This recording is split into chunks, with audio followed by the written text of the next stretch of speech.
Your dog don't hunt no more, nigga. You coward. You pathetic. And it's pathetic for me to even call you pathetic. Cause that's an understatement. Skinny to done with. You are aware that time that when Kwamakaze dropped you off, and as he was dropping you off, he told you he had your bail money. Now, if you don't remember, I could upload it, but you possibly could go to jail for some type of conspiracy charges if I do so. But, I can play this. Nope. Maybe you didn't hear that shit he said tonight. Maybe I need to have an interview with you after you listen to the shit he said tonight. He called you all kind of motherfucking punks. Oh, I heard that. Talking about when he was in the car drinking. That's Kwame Brown. He talking about, I bet you won't come to the mall and say, I'm at Lennox Mall. Nigga, why you don't come to me? You was my friend. You said that. Why the fuck? Why didn't he tell you that? Then this is my problem too. If he feels like today that you were willing to crash out and leave your mama and your kids for me, if he felt that way, why didn't he tell you when you said it?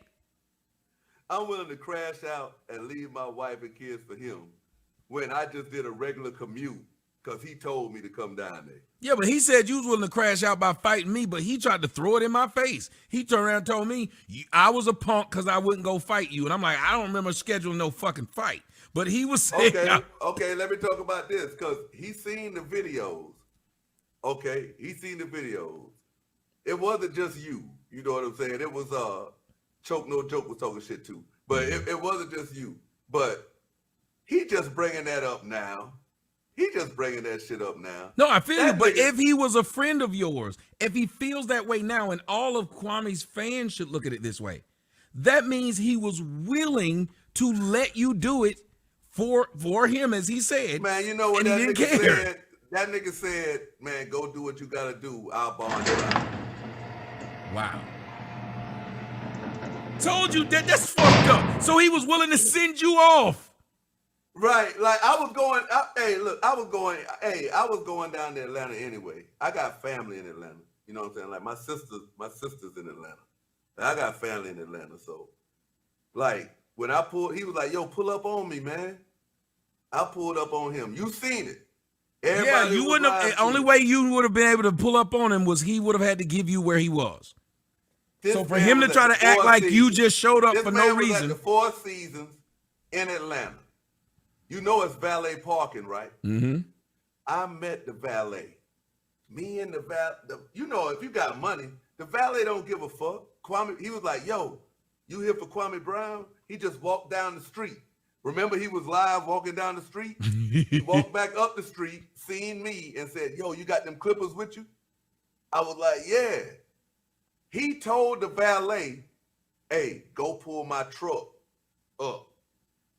And he told me, hey, man, roll up that Swagger Dash. Now, this man just got on his live stream and said, oh, I ain't no motherfucking nigga that let niggas roll weed up in my truck. Sure did. Nigga, you told me. You was like, yo, get in there and roll up. We gonna ride around and smoke.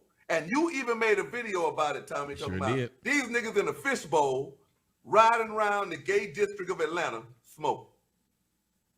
And it was true. I was even asking for the video. I was showing people in my chat. I was like, where the fuck you got me at? Skinny said, and it was true. And it was true. It was true. And he's sitting here talking about, I can't do this shit. He talking about, you rolling weed up in my truck? I might not say nothing, but I don't like that. What is alpha about that? Nigga, you ain't even really got to be alpha. If a nigga rolling drugs up in your truck and you not with it, what you gonna say? Man, get the fuck up out. What are you doing? This man called the valet, and even the valet said, man, what you got sure do smell good. So don't act like, know what I'm saying, I was violating your truck, nigga. Because I wouldn't even do that. I wouldn't even motherfucking roll up in a nigga, you know what I'm saying, unless they told me to. And you seen on the video, I was passing it to this nigga. Right, but that's what I didn't like too. Skinny to done with. Before I check you on why you haven't addressed Cache Hidden Biz panel, let's take a look at this or I want to listen. tell you that because we were trying to get through day one, right? Basically, Ivy had come down to SkinnyCon, the one and only, because it was only one. It was supposed to be annual, but that shit didn't work out.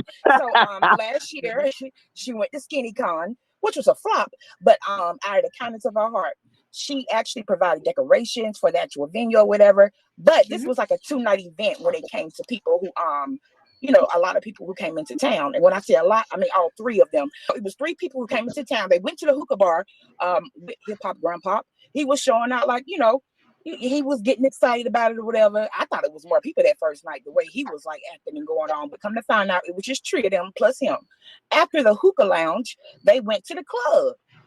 Ivy was talking about, some of their interactions. It seems like maybe even Rick Ross too was trying to not Rick Ross. What's that nigga name? Rick Rose. Rick Rose. Rick Rose was trying to push up a little bit or whatever. Skinny got kind of touchy feely, doing too much or whatever. And he actually had driven Ivy to the hookah lounge, so he was gonna, and then we at the point now where he had driven her back to her hotel room. And that's kind of where we left off, right? So I want to understand like what happened in the room that night. Can you like give us like a step by step? Just tell us like what happened.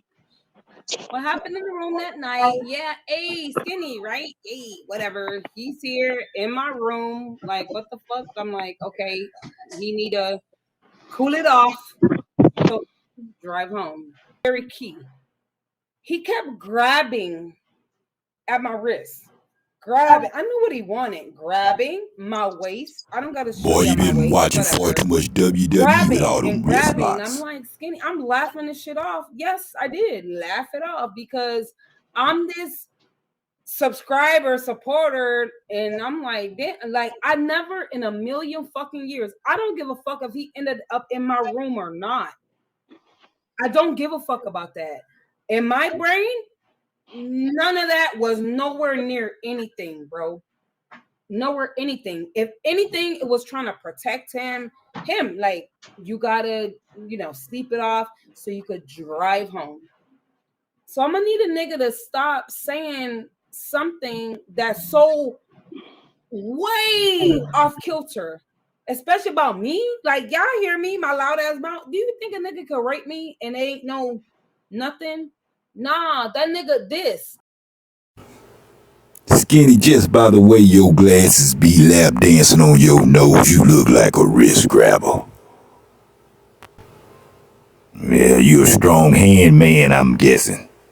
You seen it showing up, got a fetish with hands. To not do no work. Well, maybe holding those clippers all them years has developed you with a very strong grip. I'm guessing. Because he kept grabbing my wrist over and over and over. You're watching it. I don't give a fuck who fuck with you. I'm talking to you. You kept grabbing my wrist over and over and over again. Like, that's you pulling me towards you. Bro, you want me to talk about the little dick thing?